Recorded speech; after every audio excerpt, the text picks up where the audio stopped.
I want to thank you so much for joining us on the AfriOne show. And today, for me, without what you call much introduction, which he is going to do himself, I remember he posted about a men's event that he was doing last year. I think it was last December or last November. Last November. So I went to that very particular event. Powerful event, I must say. But I have my own thing that I wanted to say to the event. You will permit me now, you're on my show. Powerful event. At least I even have my notes. Some of the questions I will ask you will come from the event. But I think the only thing there is the fact that as I was sitting there in the crowd and all of that, you could see that people were enjoying the conversations. People were being blessed and cool. But many of it was in language. And so I was quiet. I was like, oh my God. So I almost wanted to send the message. I'm like, okay, sir, I think you need to help me interpret everything that is going on here.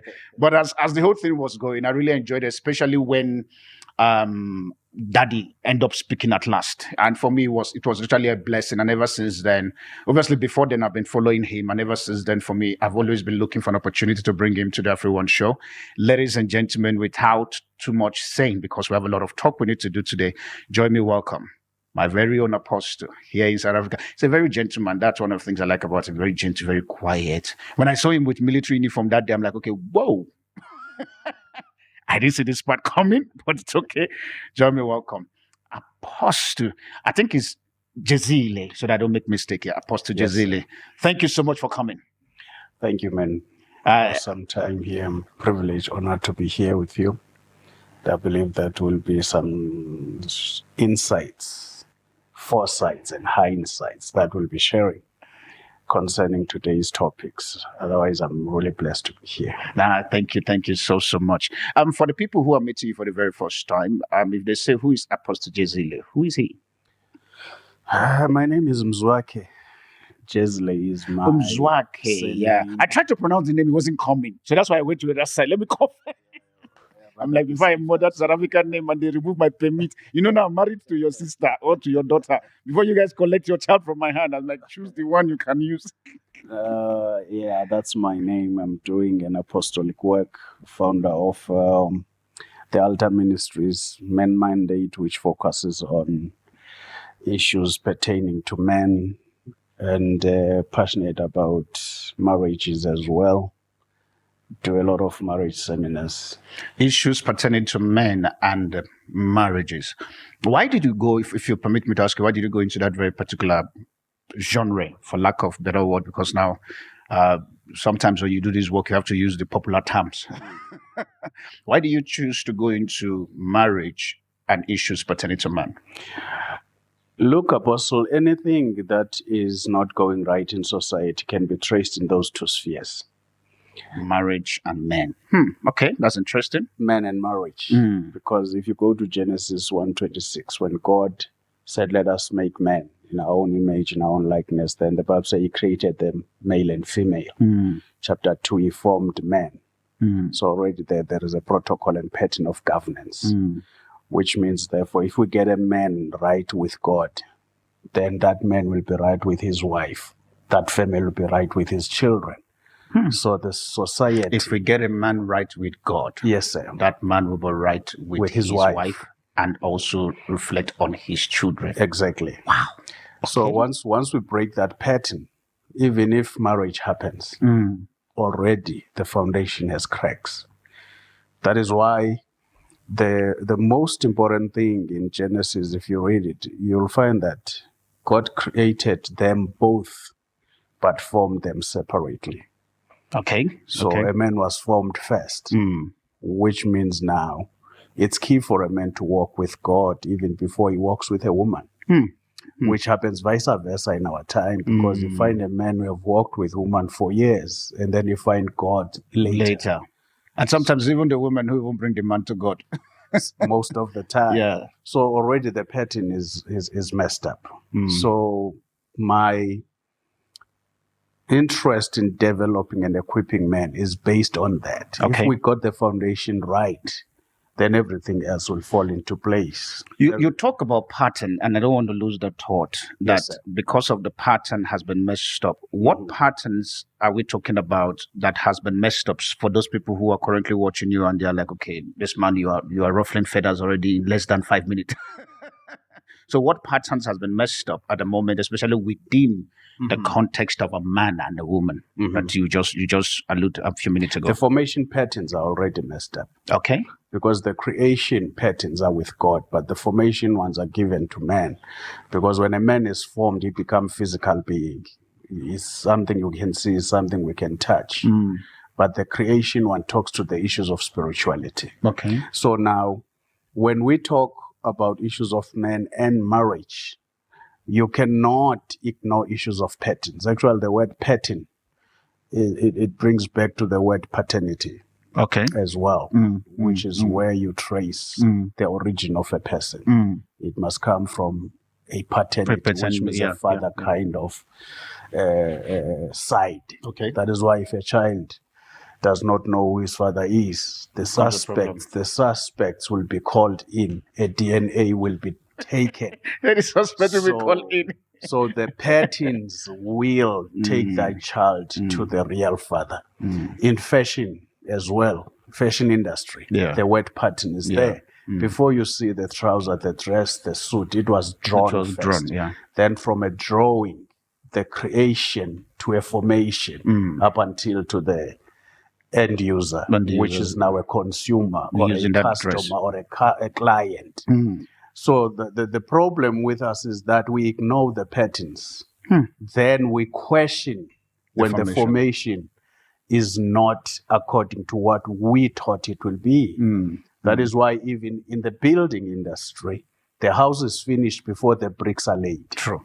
So by the time the bricks are laid, the house is finished. The house is finished. But in each step of that house laying, from the foundation up to the roofing, there are inspectors that comes to make sure that everything is according to the plan.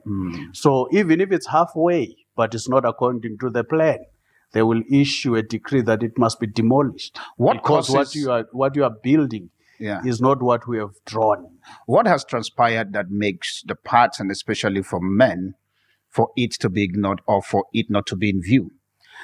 There's a lot of things that comes at play now. Remember, we are born in different races, affected by different cultures and traditions. The biggest mistake that all traditions and cultures do, when a child is born, there are very few that introduce that child to God. Mostly, some will introduce them to their ancestors first, before God, who created the child.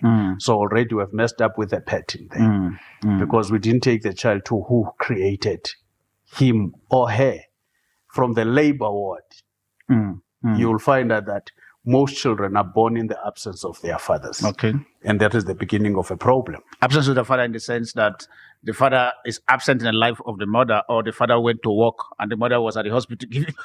That's where absenteeism starts. But the father is working. He has to go to the office and go and work. The fortunate part in the part of South Africa is that there is paternity leave as much as there is maternity leave. Yes. So if you are serious to be present in your child's life, you can apply for paternity leave. So that you become part of your child's life from inception. I've just learned that one. Because you're part of conception, then you should be part of inception. Actually, when the doctors take your child out of your wife's, they should put it in your hand. True. You should be the one who put her in your wife's hand. Not in the basket. But now they take her out and then put her in your wife's hand. And you're not even there to speak to your child's journey. By the time she arrives home, she have crossed probably a lot of energies before she comes home with the child. You got what I'm saying? I'm hearing. We have accepted those things as normal, and they are not normal. Remember that again, these patterns and systems were created by civilization. Because away from civilization, a child was born at home. That means the first people that were exposed to the existence and the arrival of that child is family. Yeah. There is no external forces. I'm tempted to ask a question that may end up becoming a controversial one, but I think I'm used to it. But Hosfa, maybe that's the reason why it's called AfriOne show. What's I'm trying to make sure that I don't become too hard so that you don't collect your daughter from me. That's where, because after AFCON match, I become very careful. When Nigeria and South Africa play, I become very careful because after you all know the game that happened. I got my own fair share of the attack. Civilization, yes, we understand that from some certain quarters, the civilization was brought by Christianity. Yes. And my question there is this, and you know where I'm going to now, that are you saying, from what I'm gathering, that the invitation or the acceptance of Christianity in quote civilization has somehow succeeded in taking away the African system in terms of the patterns you were talking about, or it's just the fact that Christianity and the Africanizations or the African values, they can still work hand in hand? They can. They should, actually. Because Africans were worshipping God before the arrival of Christianity. We knew there is God. Okay. And we're worshipping him in our own way. Okay. Actually, the arriving of Christianity in Africa was not brought by people in good faith. It was utilized mostly for colonization. And exploitation. Yes. Yeah. So it was one of those things that was a tool to colonize Africans. Africa. Okay. Which is what I'm always controversially sounding when I say one of the things we need to do as African Christians. Okay. We must go where most people don't want to go. Okay. Decolonize Christianity. Accept Christ and know that he has nothing to do with issues of color. We're going to pass over now. Maybe this will be relevant. Yes, sir. There is wisdom in what Jesus Christ did. Okay. Though he was born a Jew and then later was running away from Herod, was hidden in Africa. You brought the controversy. Maybe I should. No, please land there. That's what. Let's go there. Now. In the view of many other people, including politicians, that would think that Christianity is a white man's idea. A man's idea, which I find it uncalled for.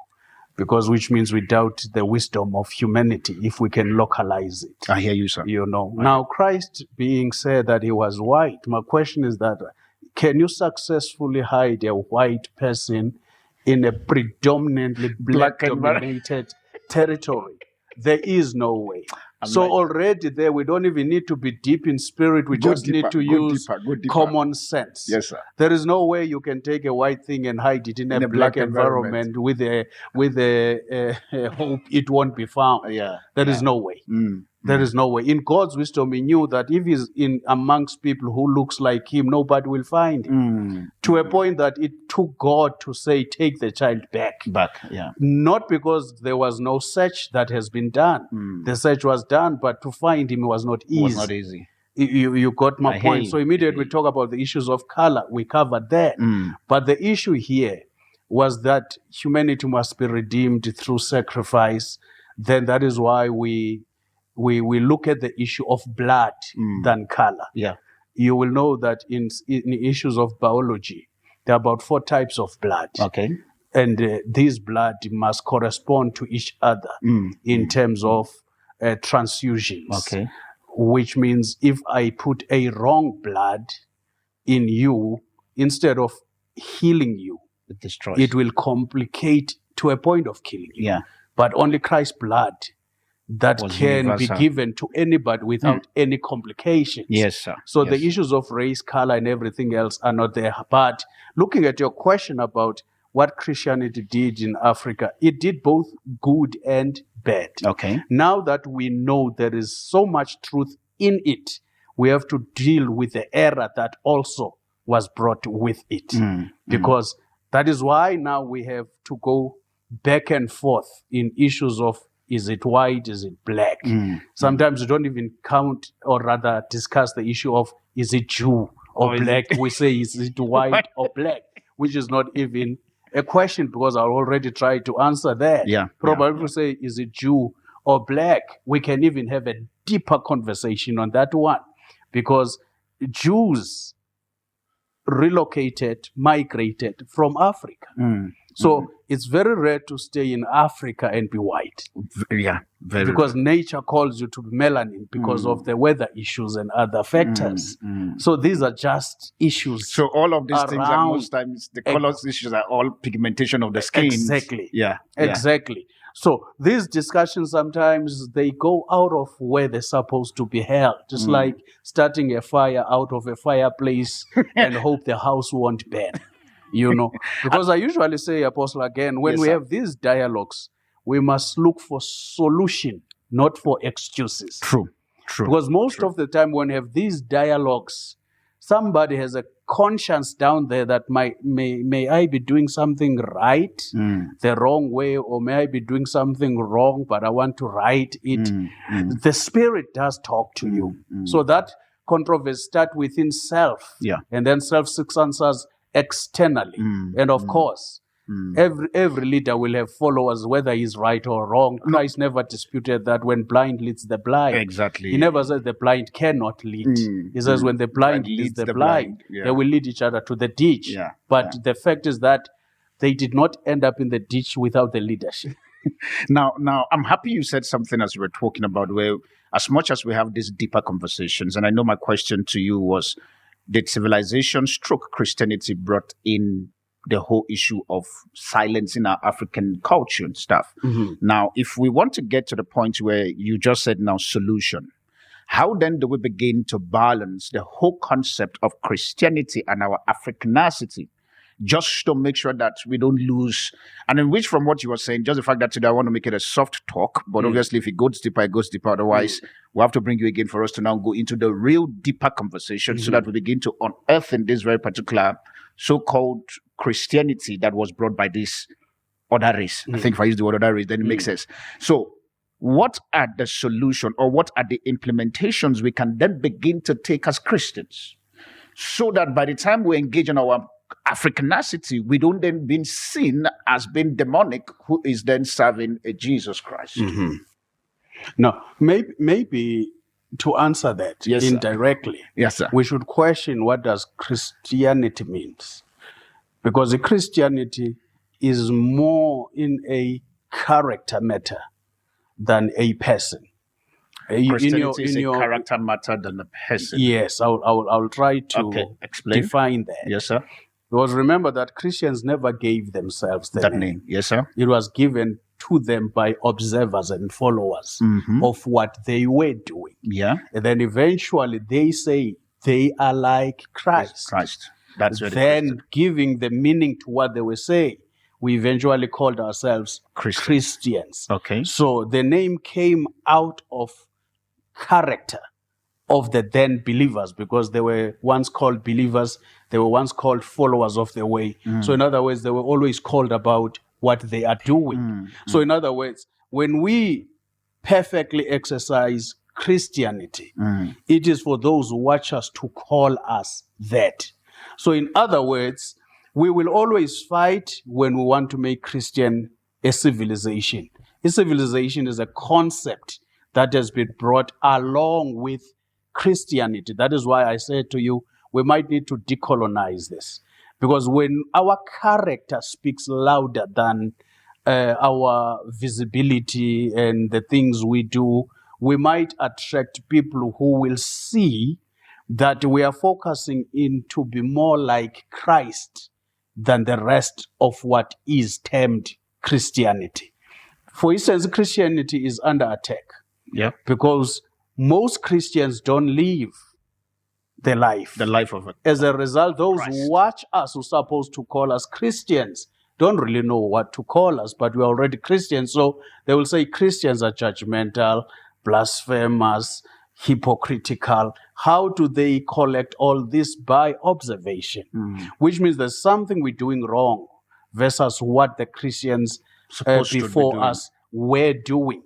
because they never call themselves Christian. True. Those who watch them, they say they are like Christ. So it's also very key that we must not look at Christianity and then give it a certain color. Because a Christian is supposed to be spiritual than just issues of physical. From your posture of how you are defining this, Yes. somebody will be watching you now and say, okay, I hear you, Apostle, and I need you for you to be able to give me permit me to use the word now, what does an African Christianity should look like? What is that to you when it comes to the word African Christianity? Because like you said, which I agree, Christianity started from Africa and stuff.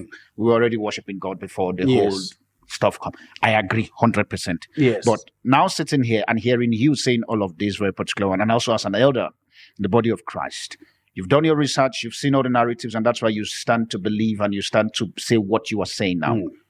What does the Christianity or the believing of Christ for Africa, what should it look like, or how is it supposed to be for us as Africans doing the business of so-called in bracket God?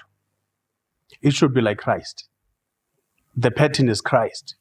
That is why you recall that I removed the nationality and color and zoomed into issues of blood. Yeah. So once we have blood, the color is removed. Okay. As I usually say when I teach about these issues of blood, there are a lot of probably white guys who survived because they were having a black guy's infusion because probably was in an accident, so his blood is group O, and in the blood bank we only group blood according to the A, B, O plus, O negative, not black and white. So when we draw blood to infuse or transfuse to a sick person, we don't look at race. We look at groups. Yeah. You get my point. So once we start trying to put color around Christianity, we're going to end up reversing the work that Christ has done, which is the problem even today in Christianity. I don't want to say in church, I would rather say in Christianity. Yes, sir. Yes, sir. In Christianity, just talking about in South Africa, is still black and white. True. It's still black and white because we have not so. zoomed into the real matter about Christianity, which is the blood that unifies humanity, that heals humanity, but we have now caught up in color. That is why we have a purely black church. We have purely white church. We have purely Xhosa church, purely Venda church. We have not even mastered the work of the blood. We say it, the blood speaks better than that of Abel. The blood of Christ speaks better than that of Abel. But we are failing to do the work of the blood, because the work of the blood is to unite humanity so that when they are together, we can't see race, we see humans. You know, as you're saying, there's a question I want to throw for you, and before we go on a break quickly, and we will expatiate more on the second segment, which will be the whole concept of unity. You talked about the blood. We're going to be approaching the Passover very soon. Yes, sir. And when we look at the church currently now, do you think within the church context, from what you've just said, that the so-called unity of faith, we are there? We're far from unity of faith because of the reason I've already stipulated. Ours is about the issue of race, not Christ. That is why even here in South Africa right now, you will find a South African church, a Nigerian church, a Congolese church. I'm just talking about us Africans. Yeah. We are failing to have a South African church with probably 10% of Nigerians, or 5% of Congolese. We're just failing on that because we are caught up into race, and the problem of race always leads to tribalism. 100%. Then every time we touch tribalism, we are skating in a thin ice, which we're supposed to demolish that demon. with all kind of prayers we can Demolish have. the demon. Because we need to walk in a church and never be able to say it's a Xhosa church, it's a Nigerian church, it's a Tsonga church, and all that stuff. We should walk in church and find ourselves that we are in the midst of brothers, united by the presence of the Lord. We don't smell race, we smell Christ. On that very particular note, family, we'll be going for a break. But before we go for a break, I want to ask this question, what he thinks about it. That's the only advantage where, for those people who have, you know the show, and for those of you who are watching it, this, you talked just now about the whole concept of we have Xhosa church, Nigerian church, and all of that. But the unity of faith for the church supposed to be the fact that there should be 10% Nigeria, Congolese, and everything in a South African church, in quote.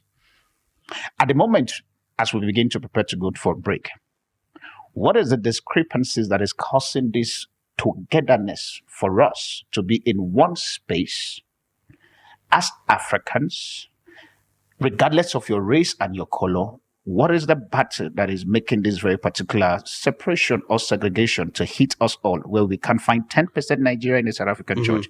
Neither can we find 10% South Africa. Okay, the other way to Nigeria and South Africa, I can say it's a bit different. I can say it because I know my church member. My church member will be like, Pastor, we're more than 10% in platform church, so let me not go that side. But within the so-called context of what we're talking about, think about it. Let's get to come back and see how we'll do this one. Still here on the AfriOne show. You know, all we do, it's all about unity, innovations, and at the same time, elevations. When we get back on the second segment, it's going to be deeper. We'll be right back just now. Family, welcome again to the second segment of the show as we're about to get into the conversations of stuff. When we went on break, we're talking about the whole concept of the reason why we have these disparities in church. And I was asking a question as to what is the biggest problem, why we're not coming together. I have my own predisposition, but I want to hear your own side as to why can't we find Nigerian, South African, Congolese, and all of these people in one, for lack of a better word, for now, we are blacks. Let's just try to raise our people up. Sometimes we don't raise our people up. Find all these nationalities in one black church. Why are we not seeing it in our time? There are a lot of factors. I'll mention probably one or two. You know, John Maxwell said something so profound. Yes, sir. Because he's a big researcher and writer on leadership. He said something that is now common to everybody. Everything rise and fall in leadership. Leadership, okay. That's one thing we lack in Africa. From church to politics, we need decisive leaders. Leaders that are not thinking about themselves, but are thinking about the people they are leading. So our biggest problem, we're comfortable in these segregations because they allow us to exercise power than to practice authority. Say it again. So we are comfort in?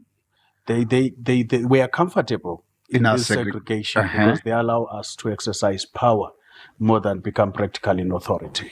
So it becomes a problem now that if I'm going to talk about issues of unity and my people get exposure of what other people can do, that can make me feel less powerful. Because our biggest problem as African leaders, yes, sir, we love power. And so that has also feeds out to the church. Power, which is why sometimes even in church we end up exercising things that are not even scriptural, as long as they portray us as powerful. So it's very difficult. And I always say, therefore, when somebody realizes there is an element of being powerful, the only thing he can do is to find authority. Because if power is not regulated, it becomes dangerous to the space and the territory where it is exercised. So if nobody can say to you, not now, not today, not here, then there's a problem. There's a problem, yeah. So our problem is there, we seek power. If I therefore have 1,000 Nigerians in my church and I'm a Nigerian, I'm okay with the number that I have. I don't even have to look, do I have a South African? Because there should be that conscience that say, if I'm exercising ministry in Nigeria, obviously the majority is going to be Nigerians because I'm in Nigeria. But what other races are in Nigeria? And then why are they not coming where I am? Because Christianity is not about race. It's about believers who come to Christ. So now, of course, there are things that we do out of education, academical qualifications. You will look at the demographics of the people according to percentages. Then you will already know that, okay, I might have a majority of these people because of where I am. Don't you think that somehow... not supposed to cut you off in the interest of unity.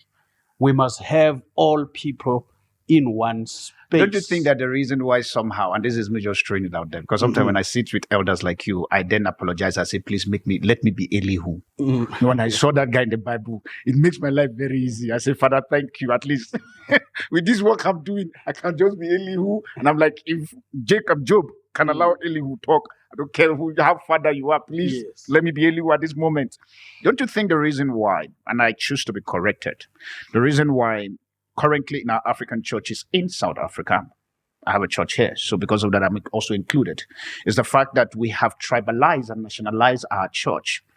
So because of that, we don't then open our minds for us to be able to receive other people, one. And number two, the reason why we don't want to open our minds, open our church, be diversified in our approach is because we are trying as much as possible for us to stay safe and not to look for people's trouble.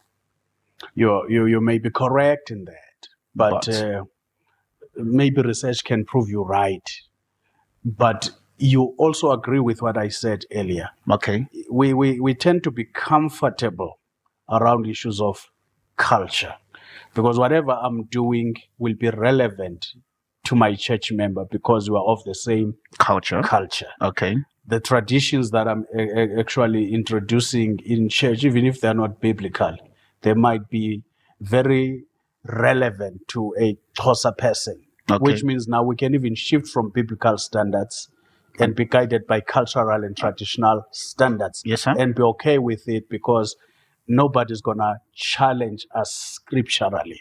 So we're somehow afraid of the challenge. From what you are saying, one, we may not be much more afraid of the challenge, but we love the comfort. Because nothing can challenge you unless you allowed it to your space. But when you don't even allow other people to your space and you don't even have that saying that says, what could be wrong that we have all the races in South Africa, but I am only having Xhosas in my church. And I'm okay with that. So much that when somebody walks in, he can feel that, this is the Xhosa church. This is the Xhosa church. Next Sunday, I won't have to come back here because already the environment kicks me out. The environment has been you get my point. And it shouldn't be. But this is the thing, and I'm happy because I wanted to go into the whole concept of father and son from your conference that you did because it's an important conversation I don't want to lose. But somehow, and this is my observation when it comes to the South African church. And please, family, pardon me that we're talking South African church because if you go to Nigeria, we don't have white. I'm sorry. The whites that are there, in fact, they are minority of the minority. That's the only way I can explain it. You know, when somebody is minor and becomes minor. So, in fact, I don't even think that there is a church in Nigeria that is predominantly white. It's not there. If you are in Nigeria, you can tell me, maybe they started yesterday. I bet you it's not there. But this is the thing, my question I want to go, Sam. And that's the question before we get into the whole issue of father and sonship that for your conference. Well, I've visited white churches in this country. I don't want to mention names. And I've seen that very particular church seems to be diverse. As a matter of fact, the pastor can be white. And as I'm saying this, you know a lot of it. Pastors can be white. The leaders in there, they are mixed. The members in the church, 5,000 members, 10,000 members, you find all colors in that church that the pastor is white. When you come to black, the ball game is different. Why? Now you will understand why I say we partly need to decolonize Christianity. Because you have to really help me on this one because you see I'm already adjusting my seat. What causes that also has layers in it. There is a type of people that feels superior in a certain environment. So they come to spaces to associate than to seek God. So that if you ask me where our fellowship, I mention a church's name in an affluent suburb, then you already position me somewhere. So it's not a matter of I'm seeking God. It's a matter of probably ambience, atmosphere, acceptance, Influence. status. Okay. Because we're now living in a generation of status. That is why Facebook will ask you to update your status. Facebook, well done, eh? So update your status. That's the generation we are in now. So many people choose spaces that may uplift their status, even if it does anything to their mood. Places so people that go to will places make for status instead of spiritual growth. Exactly. Okay. Yeah, exactly. That's what is that's another reason. Another reason would be the issues that in some churches, particularly black church, we might ignore. Remember, the church is an organization and an organism. So when we talk organism, we talk with all things theological, spiritual. Organization, we talk all things excellent, And cultures. ambience, atmosphere. We can't ignore those things. Yes, sir. Yes, because some people now have been exposed in such environment at work. Now that goes beyond color. It goes to the exposure. Okay. I grew up in a shack all my life. An office with an aircon does something for me, does something to me. I bought a car with a surround system. I come to your church somewhere. All that I hear is feedback. You are anointed, but I don't hear you. There is feedback this side, there is feedback that side. From the packing. Black churches got up us. From the packing. You're already hearing the echo. From the packing, I could hear the noise, but not the music. I hear you, sir. The people supposed to show me where to pack are not even in the packing. So is this your Now when I'm excellence? I don't like using the word black excellence because excellence. When I'm trying to find my packing, somebody calls me that you're not supposed to park there. Go park somewhere else. I'm with my wife. I'm with my children. Now I'm thinking like, my goodness. Am I going to go through all this stuff every Sunday I'm coming here? Disorganization. Let's look at the word. Disorganization. In other words, you are dismantling that which was supposed to be organized. You are bringing it to disorganization. No direction, no excellency, no order of anything. You said in your poster, we're starting a church at 10 to 12. By 2, we are still in church. Still there. We have not even, pastor hasn't even come up on stage yet. You get my point. And mind you, these things have nothing to do with being spiritual. They have something to do with being organized. Yes, sir. Because not everybody who comes to my church is born again. Yes, sir. Others are still seekers, searchers. Others are matured enough. They need a place to settle. Yes, sir. They have not made a decision yet. So sometimes we do ourselves disservice by being disorganized. So that is why I was saying to you, there's a lot of layers in this issue of diversity. So one must do the best where he is organizationally and then hope God will do the rest in the things of the Spirit. Because, Apostle, believe me, no matter how anointed I am, yes, sir. If in the 15 minutes I'm not preaching, a chaos erupted. By the time I stand up to preach for 5 minutes, that person was affected by that disorganization, that chaos, that lack of governance, already made up his mind that I'm not bringing my family in this mess again. No matter how even powerful your message might be. Exactly. True. All right, I think you've given me a kind of an idea, which we'll go deeper probably on a part 2 someday. But your event you did, which I so much loved, and thank you for doing that. And some certain nuggets which I wrote down from all of the speakers in which you brought in, especially with Daddy Sithole, which is your dad that spoke finally. When we look at the concept of father and son in our generation, I think one of the things there is, why is there a distance between a father and son relationship? especially when we look at it from a spiritual point of view? In a South African context, it's a deep thing. Yes, sir. Because it was systematic. When apartheid came here, one of the things they mastered was to dismantle black families. They will take fathers. I'm not even talking about boys that will have to leave school and go to the mines for 6 months and stay in the hostels. Men only in the hostels. So that might need another day's discussion. Not this talk. Because you imagine a whole lot of testosterone in one area when there's no woman allowed to come in. What was going on to somebody who was systematically drawing that pattern? Okay. So you find that in South Africa, a man is away from his family, even though married to the woman. Okay. So which means by marrying a woman, you are supposed to be staying with the woman. If there is work, work should not be away from home. He should go to work and come back home to the because woman. that is how God has created this.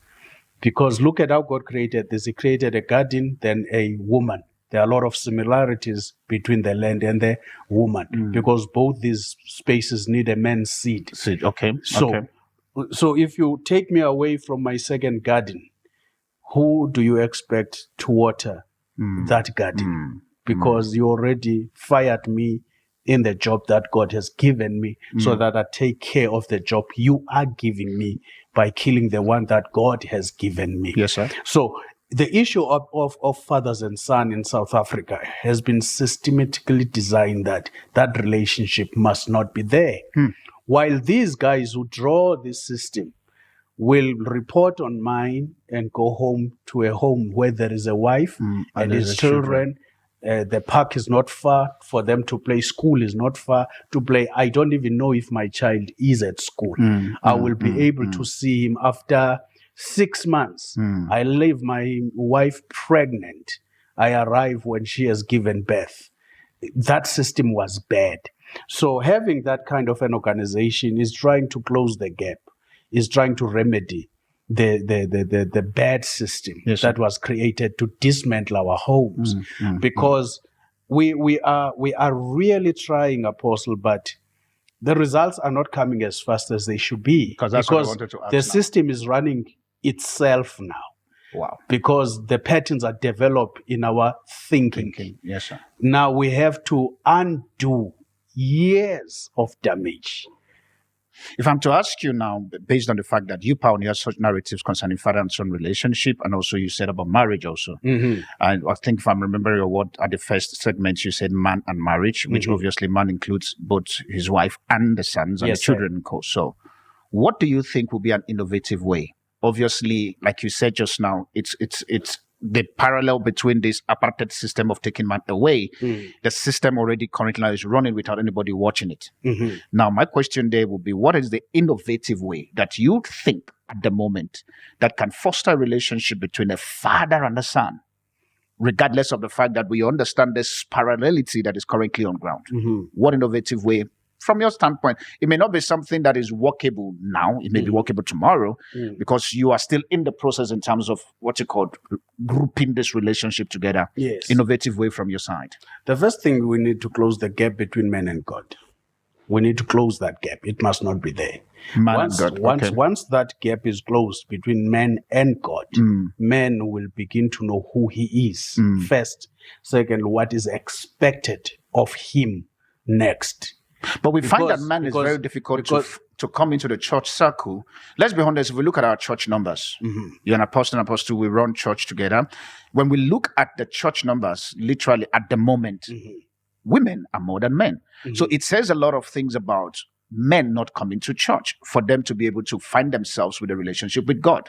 So what innovative way, again, still back, that we can then do, as my big question to what I've asked you first, that will bring man to church so that he can find relationship with God? Fortunately, you were in my November conference. Yes. You saw we have more than 200 men. It was a men conference. Huh? Yeah. In one place. No woman. No, that's why I say it was a men conference. Yes. We're talking about Sunday service now. Yes. Services that need to be reoccurring. I'm trying to answer you. Yes, sir. That Sunday morning services. Yes, sir. in a Christian setup Yeah. are not appealing to men. There are many factors. Why? That was the reason why, after so much research and prayer, I thought that it's good to have those men's services because men want to be safe with their problems. Number two, by nature, men have egos to protect. Let me give you a simple scenario. Okay. Because my head is frying now with questions. Yes. you walk in my Sunday morning service. Yes, sir. From ushers to worship, Yeah. it's women. Mm-hmm. Probably, let me just be a little bit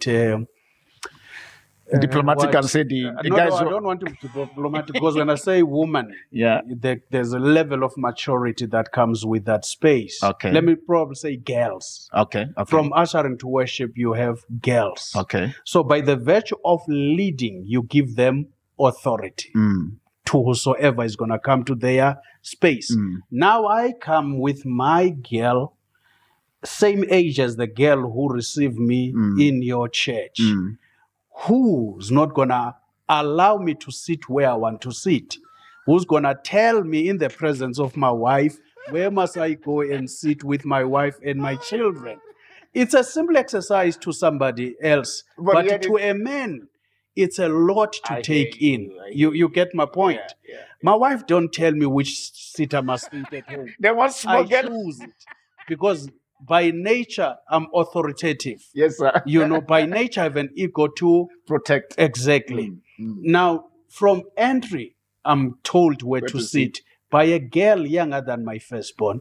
When I'm trying to find my seat, a worship leader who is even younger than my second-born says, Baba, ungasahlali phansi. We are in the presence of the Lord here. Turn around 3 times.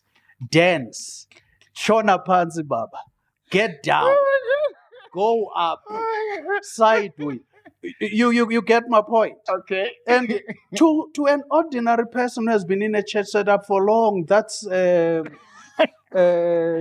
normal thing. Yeah. But to a man who's trying to find a place to belong, I've laughed my lungs out. I'm getting in my car, I'm looking at my wife. Are you inviting me to this disrespectful environment? Yeah. Now, you see why we don't have most of the men in our churches is because we don't train those in leadership to know that there are dynamics of people who are coming into our church. They're not all born again. It's a bit that I cannot mention names of churches here that attract millions of men because they make sure that a man's ego is protected. True.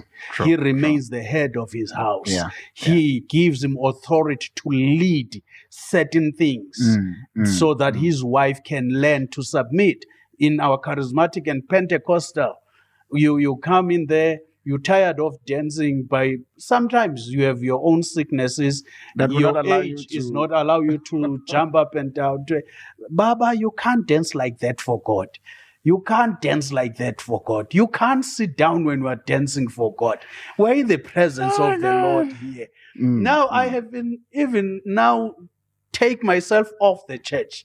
By the time the minister comes to preach, I'm asking, why is this man allowing children to disrespect us like this? So I completely hear nothing in that environment. But when men are alone, the freedom they get, even to express themselves, because knows that when he comes out of that meeting to his car, nobody's going to say, you see, other men, how wise they are. You see, these things I usually tell you that other men are doing them. You spare him that type of an interrogation and embarrassment right after a church. His mind is cleared. His thoughts are now brought back to issues of patterning him. You get my point. So there's a lot we can do in terms of what you're saying, innovation. But fast forwarding to answer that, another thing, after we have shortened our distance with God, then we shorten the distance between ourselves and our children, particularly the boy child. Okay. We must avail ourselves to our children, irrespective of what was the relationship with the mother. Must take full responsibility of fathering our children. Regardless of the drama. Regardless of the drama. Okay. Remember that children cannot be parented by buying clothes, buying food, and all that stuff. Remember, a human being is in a three form. That is spiritual, soul, and body. Yes, sir. So buying clothes, I'm taking care of the body. But when I'm present, I'm taking care of the soul. Yeah. Then when I lead him to church, now I'm taking care of spirituality. Yes, sir. So that means I'm raising a holistic person, which is not the case in our communities today. As a result, most of the children will seek their fathers, not because they lack physically, not because they lack in the issues of soul. They are academically qualified, but their answers they need spiritually. Because everybody knows that I'm a spirit, which means if there are no proper answers in that spirituality, yes, sir, that's when you're going to find a child coming to you say, my things are not going right, but he's driving a BMW. He came to look for you driving a BMW, and he's staying in a mansion somewhere, but he says, my things are not going right. What does that mean? I have everything physically, soul. I can take myself to psychiatrist or to psychologist. I afford. But who am I? That can only be answered spiritually. Okay. I think because of my time, because of breaks and stuff, question I want to throw with you before we go on a break, which is going to be the whole issue of fatherhood and son from the spiritual point of view. Yes. And then obviously we come back on the third segment. We're going to talk about that a bit. Then we go into our African leadership stage. The question I want to ask, how can fathers begin to pull the heart of their sons towards their back?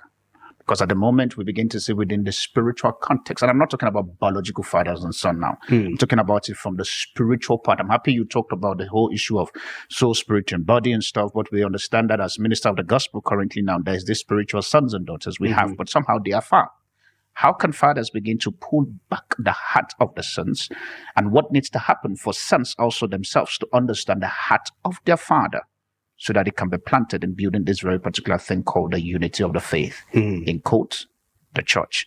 We'll be right back just now after this very particular short break as my guest ponder out that very particular question. And after then on this final segment, we'll be doing all things Africans, all things our leaders, and to see if we're literally working towards collaborations, unity, and partnership. We're right back after this short break. Please go get your coffee. If part 2 is this intense, imagine what part 3 will look like. I'll see you just now. Before we went on break, sir, we're talking about the whole issue of drawing the heart of the father to the son and the son's heart to the father. How can we find a way of unifying that? And I'll bring it on a 3-way. Number 1, how can we find a way of unifying that very particular relationship? What are the innovative methods we can use to get sons and fathers' relationship active? And finally, and this question here on the third point there will be, what system have you as opposed to put in place to elevate your sons and your daughter? Yeah, before we go on break, I dropped a point that's saying we must understand that humans, that includes our children, yes, sir, we have 3 areas of relationships, actually even 3 areas of being created by God. Okay. That is spirit, soul, and body. Yes, sir. So if we have to draw our children closer to us, the first thing we must do, we must father them. Okay. Fathering is not just an ability to make a child. It is also a responsibility to raise the a child. Yes, sir. That is why Solomon in Proverbs says, raise up a child in the way he should go. I usually get fascinated by how the verse is orchestrated. He doesn't say in the manner he must. So which means parenting is an investment. The things you expect your child to do now might be difficult for him because of conceptualizing.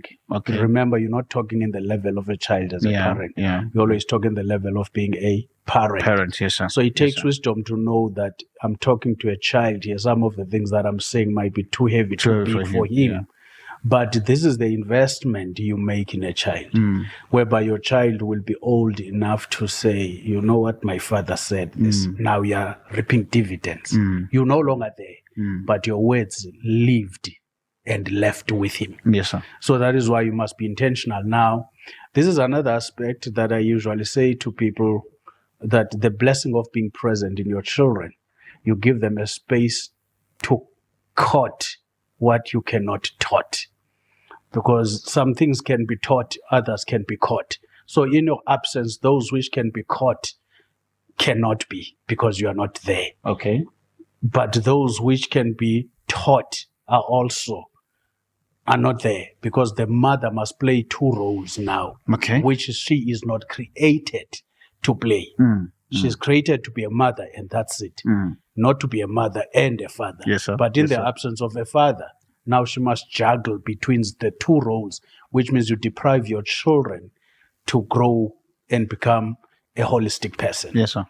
Because she had, or he had, the things a man must do, the things a girl must do, but in a feminine tone. Yes, sir. Because the masculine tone was not there. present. Yeah, yeah. So you already messed up with your child's upbringing. There is no way we can have a heart-to-heart relationship when the beatings of those heart cannot be felt. Yes, sir. Because for you to feel my heartbeat, I must be close to you. When I am not close, you cannot feel it. Yes, sir. So that means men must come back home. I've said something controversial in our last meeting with men, that it seems like we have more prodigal fathers than sons in our generations. Wow. Okay. So- no, that's an interesting one. So you must now understand, as I expound on that. Yeah. How did we Because- get more prodigal fathers than son? Because I like they that. started by being prodigal sons. Because you're not going to be a son forever. So if you are in prodigality as a son, you might become a father while you are in prodigality, which going to make you a prodigal father now, because you upgraded from being a prodigal son to become a Prodigal prodigal father. father. Because you've spent more time away from your father. Okay. So, unfortunately, the biblical prodigal son did come back home. But in our time, most of them, they never came back.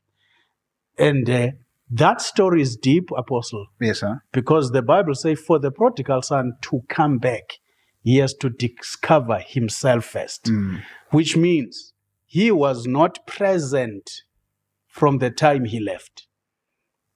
Because now, Luke records that when he came to himself, So which means while he was at home, he was not he was himself. absent. Okay. Okay. Now, you see the problem with that. Yeah. Yeah. Because now you're going to get your girl marrying to a man who's not home to himself. But you expect him to come back home every time after work. But this man is absent from himself. I like that. And that absenteeism was supposed to be identified where? At home. But the father was supposed to identify that was also not present. So now it's a cycle of people who are absent from themselves, who are trying to build a home to go home to, while they are not home to self. Yeah. Now you understand why these systems are dangerous.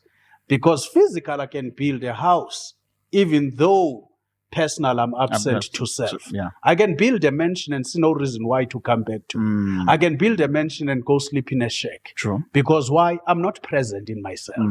But the day I come home to self, then I can go home to my parents, then I can go home to my wife, I can go home to my children, because I came home to self first. So the big contention there will be the issue of coming to self. Exactly. Before we begin to find a way of fostering the relationship between father and son. Exactly. Wow. But now, Okay. you're sorry for cutting you. No. Now you understand why I'm saying fathering is a responsibility bigger than the ability to make the child. True. Because biologically, you don't even have to be smart to make a child. You Just have sleep to with have somebody. a healthy sperm, you know. Just donate. Yes. Somebody receive. It's over. Exactly. Even the penetration might not be the best, but if the sperm has left your loins, Exactly. If will it goes find to the its right way. place. Exactly. So the responsibility is what makes you a father. But now, how do I become responsible? Because the responsibility is partly taught and is partly caught. Most of our children practices what saw us doing than doing What what we the head are are saying saying. they must do. True. With that being said, I think because I'm pressed for time and I needed to cover this very particular thing, when we look at us as leaders currently, and this is mean I'm going to say this to you as a South African pastor because I've brought in Nigeria and all of those things here. Mhm. As an African pastor, when you look at the whole concept of collaboration as a leader, do you think, I want to look for trouble? Permit me. He smiled. I wish you could, I think his camera there so you would have seen his smile. Difficult to avoid trouble Is in our that? time. Is that? It's difficult to avoid trouble in our time. I think no, it's very. I think I'm used to it, and I tell people, I'm like, if you're not in trouble in a day, for me, that's how I see it in my own life. Or maybe because for me, I'm used to it. If I'm not in trouble in a day, I'm like, okay, what happened? Was the angels everywhere? As a South African pastor, do you think that when you look at us as foreign pastor, because that's the trouble I want to look for, as an African pastor, look at us as foreign pastor, do you think that from the standpoint, and I need you to be very honest, sir, from a standpoint of where you are sitting as a man of God, as a leader, do you think that the foreign pastors in this very particular country are collaborative with the pastor that is on ground? No, they are not. What do you think may be the reasons why we are not collaborative? There's a lot of reasons, but it's going to be difficult to speak from where I am standing. Okay. Because maybe the person who might be best to answer that is them, to say, why are we not trusting enough to collaborate, to partner with the South African pastors? We're living in time where the world is global. You can go to even Facebook, Twitter now. You'll find that we have a conference in South Africa that has 5 Nigerian pastors hosted by a Nigerian pastor in South Africa. Okay. You get my point. Yeah. I don't want to even spiritualize. No, it's not. Just want to say, in a human understanding, there are issues of authority, brotherhood, respect, where you would say, I can't come to your home and then tell you I'm going to have a party in your house, but you are not welcome to be part of it together with your children. Or you don't come, but send your children to come hear every other father talking about a father to the children in the absence of their own father. These things can be sorted out just in a common sense level before we get into issues of spirituality, 40-day fasting and all that stuff. Where am I? Territorial etiquette. Where am I? Because if I come to your house, the first thing I need your permission. The second thing is that this time I want to do this thing. Can you host me to do it? As a father, yes, no, yes, yeah. But I can't have anything in your space without your presence, unless you are too busy for that particular day to be present. But still, you can send a message of support because you are not available. Yeah. These things are just common understanding. I know we can have a lot of spirituality and everything around it, but if we forge unity, brotherhood, fatherhood, we should look at things that unite us more than divide us more. If I'm to ask you this, and I know that it may be a broad question, but from your own standpoint, and I believe that you've hung around your own fellow South Africans. Yes, sir.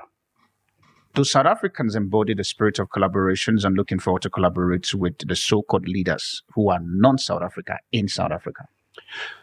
That's it's another difficult way to answer because every individual has his own convictions. Okay, sir, can I ask you? You answered that question, but I want to ask you this one on the joke side. Which political party do you belong? I don't belong in any political party. Your answers are always political. But I don't belong in any because the way you answer my questions, you are coming up with a political... Now, I want to know which party do you belong. No, I don't belong in any political party. Yeah, but how come your answer is only political? I need direct one, but you're giving me... In the true sense, I don't. You're giving me some political answer. Okay, back to your answer in terms of collaborations for South Africans to us.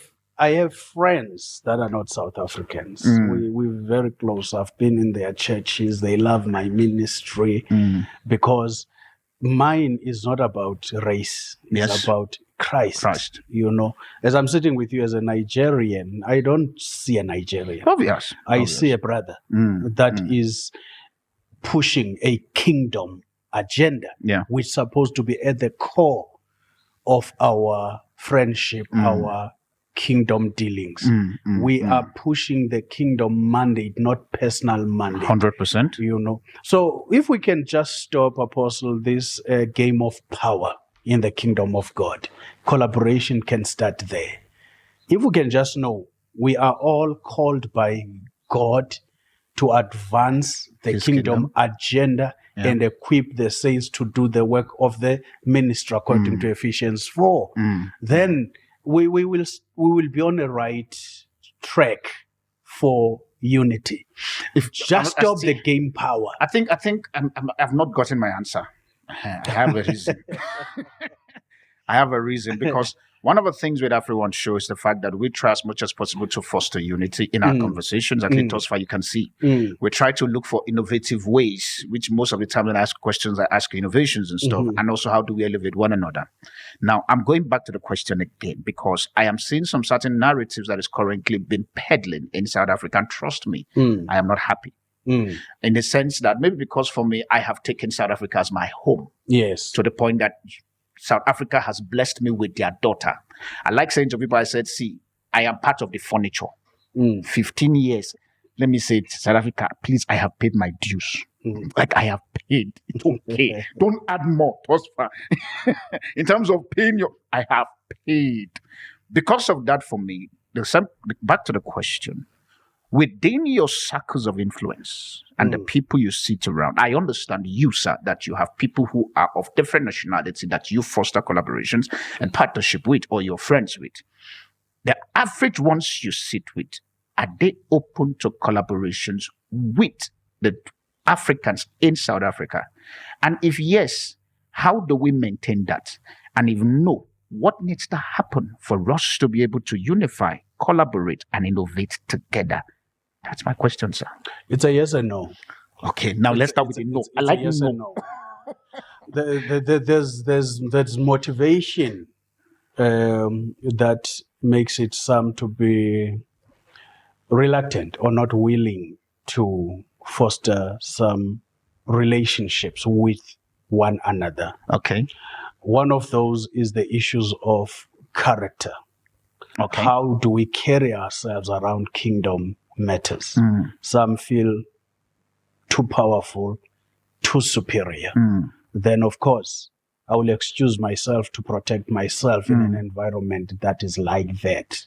Okay. Then there is also a yes, that minority of us are trying to manage that. Now, what can be the solution? One of the biggest problems with Christianity is that we don't dialogue around issues. We choose social media to attack each other. Then we don't have clear apostolic wineskins where we can say we are meeting not to preach to each other. We are meeting to dialogue. And in a process of dialogue, superiority must be put aside. Brotherhood must be embraced. When we say here, we are kingdom brothers that seeks to advance the kingdom, then if leaders on top can do that, it will be easy for those they lead to follow suit. Because our segregation and division on top, it is also showing to the people we are leading. True. Yes. True. So which means the problem there is the whole issue of our being afraid, not open-minded, and also at the same time also trying to control, like you like saying, trying to use the whole thing of power, which is a painful one. Yes. And you said something here which is very important in terms of coming up with dialogue, and I'm going to put you on the hot spot. AfriOne is going to create a dialogue point, a dialogue stuff. Family, watch out for that. And you are going to be part of it. I'm saying it because you brought the whole. You see, I wrote it down so that me, I like showing stuff. Dialogue, unity, event with leaders. Yes. Because the truth of it is the fact that if we are to foster collaborations, and I wear this, and most of the shows I tell people, I said I wear this all the time because for me this is prophetic. It's not just because of my love for Africa. When I look at African map like this is African map. And this is, when you look at it, this is South Africa. Yes. This is Nigeria. Yes. I'm now using these two countries. Yeah. If South Africa and Nigeria can get it right, Africa will be fine. But yet we find this silence competition, silent Which is not hate. necessary. I'm using the word silent because I don't want to make people be like, okay, Darlington, you are blowing this stuff. Silent hate, silent bitterness, silent jealousy, silent territorial stuff, silent power that you talked about. And yet we are wondering why we are not together. And yet, like we said, like we talk about the unity of faith at the first segment, we are not finding it working. How can South Africans and Nigeria get to the point where they collaborate? What needs to drop? What can we embrace if this unity within us can't be together? Welcome to AfriOne show. One of the things, Apostle, that probably we need to understand, which is just naturally true. Yes, sir. You cannot attract what you attack. Our biggest mistake, we want to attach to each other, yet we are attacking each other. You cannot attract what you attack. So if our first opening of the mouth, a simple crime that happens in a village somewhere, we don't see crime, we see nationality. Then we don't seek solution, we seek trouble. These things might be minor. In other areas, they can be found, researched, truth that this nationality is doing this and doing that and doing this and that and that. But when we run away and shy away from dialogues, these problems are not going to solve themselves. Yes, sir. So if all we know is to attack each other, then we must rest assured that we cannot attract each other. If all we know is to attack each other, then be rest assured we cannot attract. That's a serious one. Now I'm going to bring it to you on a personal note in terms of those questions. When we look at you as apostle, are you open to collaborations with other Africans? Very, very. If now, as the camera is on and somebody wants to invite you to, I'm sorry, I'm in Nigeria, pardon me, invite you to Nigeria, Ghana, Cameroon, are you available? I've been in Barrow, South Africa. I've been in Nigeria. I've been in Botswana. I've been in South Africa. Collaborations are my thing. However, but how come it's easy for you to collaborate and it's hard for others to collaborate? I think we need to be genuine. Yes, sir. Because a problem, if we want collaboration to start in altar, they're not going to happen. Because we must know each other away from preaching. We must know each other away from conference invites. We must know each other away from imposing my gift to you before I know your heart.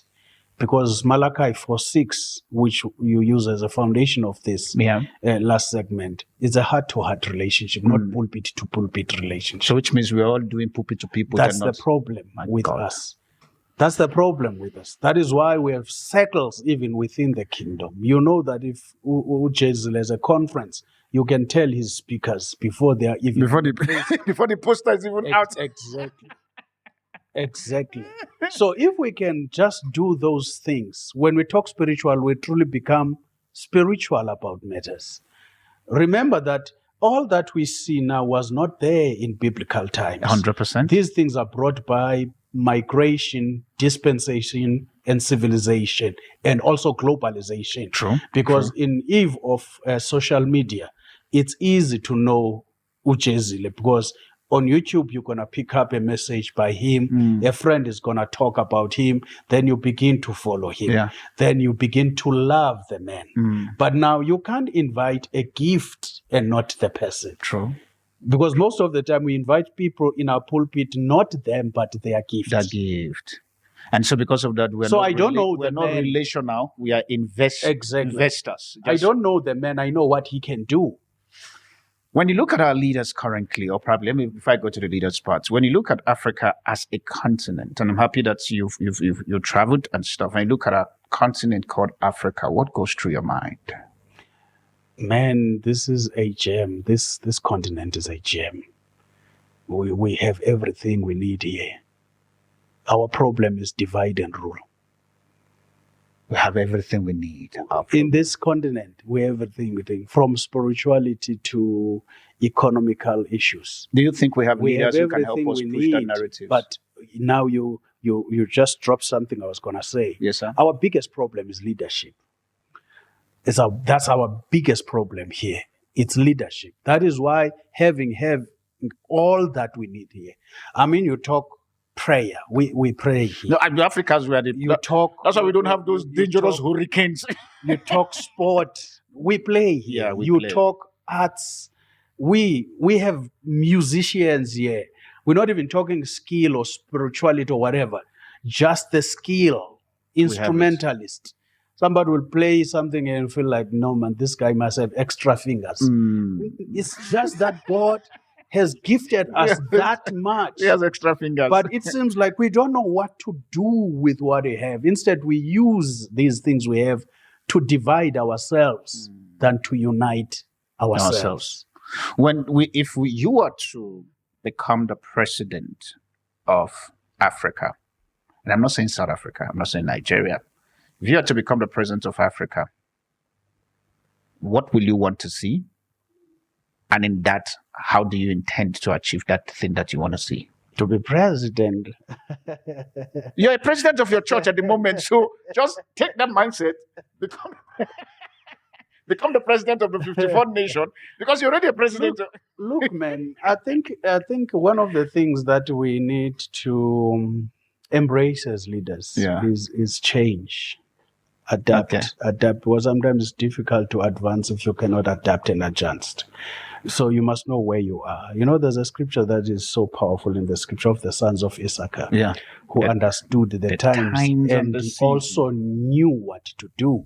Because it's another thing to know the times. It's another thing to know the times and know what to do. So are you saying that currently now they don't know what to do? Our leadership know the times, but they don't know what to do.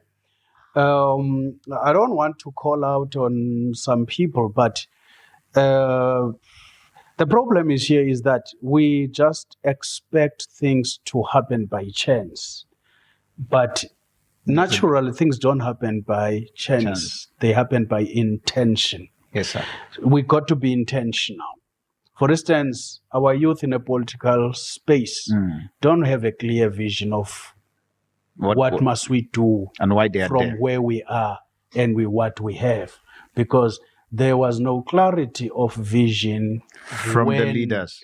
Dispensation shifted from the leaders, of course, because they should have interpreted the time. Then interpretation. Actually, two things that are important medically is diagnosis and prescription. If the diagnosis is wrong, then the prescription will be wrong. Yes, sir. Yes. So issues of time involve that. Where are we? Who are we? What do we want to achieve? That's diagnosis. Then vision, mission will be the prescription, which now will give us healthy results. Maybe not total healing, but healthy. I hear you, sir. So complaints might not be more, even if they are still ills, because they are healthy developments, even if there is not a total healing of a nation.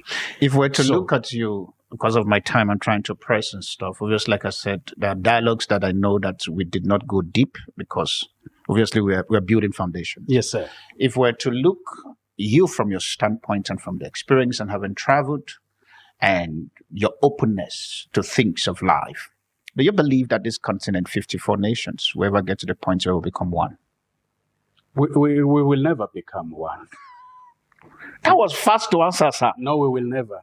Why? Remember, the problem, it continues to what I'm saying. Do you see how I got shocked and I turned? While I'm having a vision for unity, I also am a natural being. Okay. So that means I may not even live beyond my vision. The unfortunate part is that nobody will carry it as a legacy. Even if somebody carries it as a legacy, it will be questioned, who is that? Who said that? I mean, we have guys like Abu Sankara here who are visionaries, who said things that they are diminishing now in every political sphere. How many times you will hear Thomas Sankara being quoted somewhere after he said profound things? I can count many of them in their youth. So you're saying, you are saying that we should forget the idea. If we can just forget about such powerful men, in a space of not even probably 5 decades, Yeah. we completely forgot about them because the now leaders want to push their own narrative because 5 years in South Africa is too short. So I must collect as much as I can so that at least if I come out with something, or I must devise plans of staying another 5 years and another 5 years, because I'm thinking that this is not a career that I can trust I will be here for long. So we're not talking issues of vision here. We're talking issues of eating. Personal pocket. So that's a problem here. That's a problem. Our youth will have to fend for themselves in a country that have so much resources, because those who are in leadership don't think future, they think now. Family, we're going to pause here because you can see that the way he burst my bubbles, I was like, the way I was expecting the conversation to go, he just made me feel like, my friend, calm down there. No, this African unity thing, remove your mind from it. It's not going to happen. No, but I hear you. I respect your opinion. But check it, everybody who push African unity loses popularity. So you say I'm going to lose popularity? It's just that you're in a safe space here. Try to take this, which you push outside, yes, sir, in the real world, where you need a crowd to listen to, an opposition to stand with or against you, and see where will you go.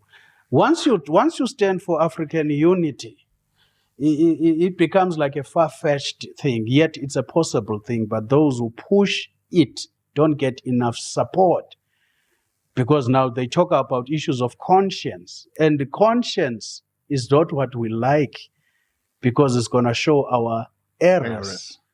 And we don't want to see our errors because they are going to starve us. He said something for me that is scary, and I'll be very honest. Scary in the sense that you said, if I am to push this very particular narrative outside of this and expose it to mind and all of this consciousness, popularity may not be the thing. And in which obviously I understand. But Africans, hear me as we bring our thought to a close when we come to part 2 with Apostle that is sitting here is this. If we literally want to see unity, and I'm beginning to, and this is me honestly saying, I'm beginning to accept the narratives that it may not be in my time for Africa to become one.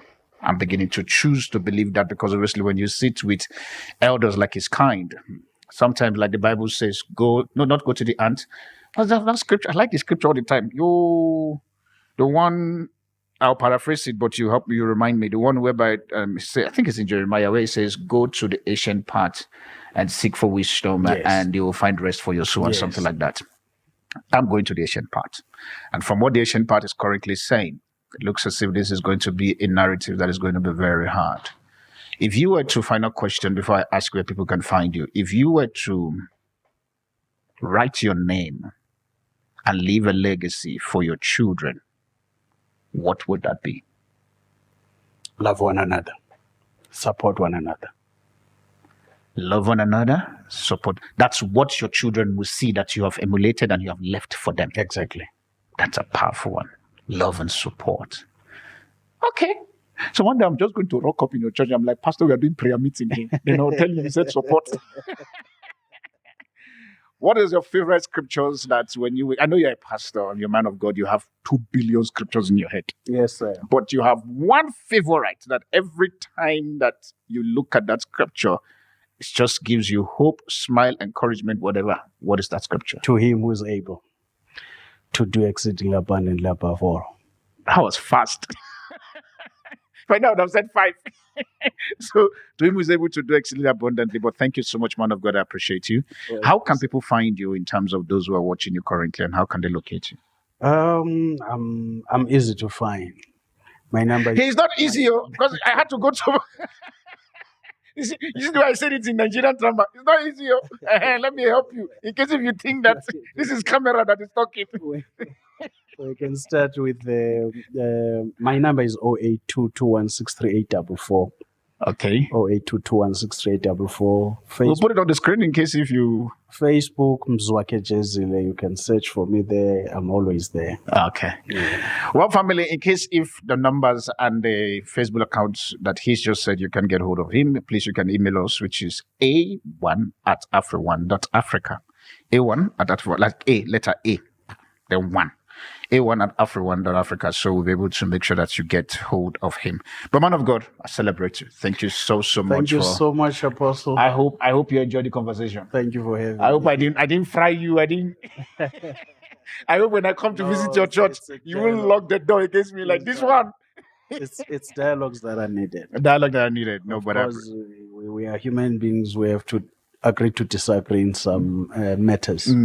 But I think that's life, the ability to agree and disagree and not kill ourselves, but rather leave the conversations even though they are not settled and stuff, but at the same time still be able to relate with one another. Exactly. And I think that's one of the things I look for. One of the things I wanted to say in that statement I said about Africa never uniting. Yes, sir. It's just that we drop these things, keep and run for the next point because it's issues of time. Yes, sir. The problem with us in South Africa, our division is financed. There are people who make sure that we never unite because if we can, we'll be a threat to the entire world. So that is why in South Africa alone now, we have over 100 political parties. The problem is that when we watch news, we see faces of the brothers next door who went to sleep having nothing, who woke up having everything, but we don't question Guti. How did you get it? Yeah. So our division is financed. South African division is financed.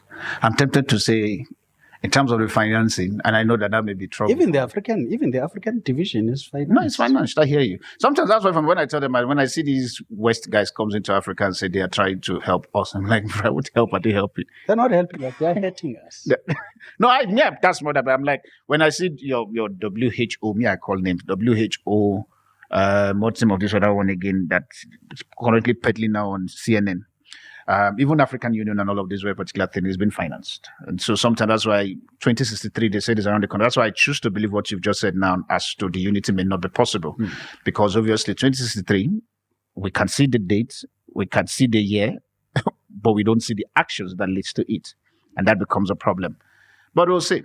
We'll see. And that's how we'll end this very particular.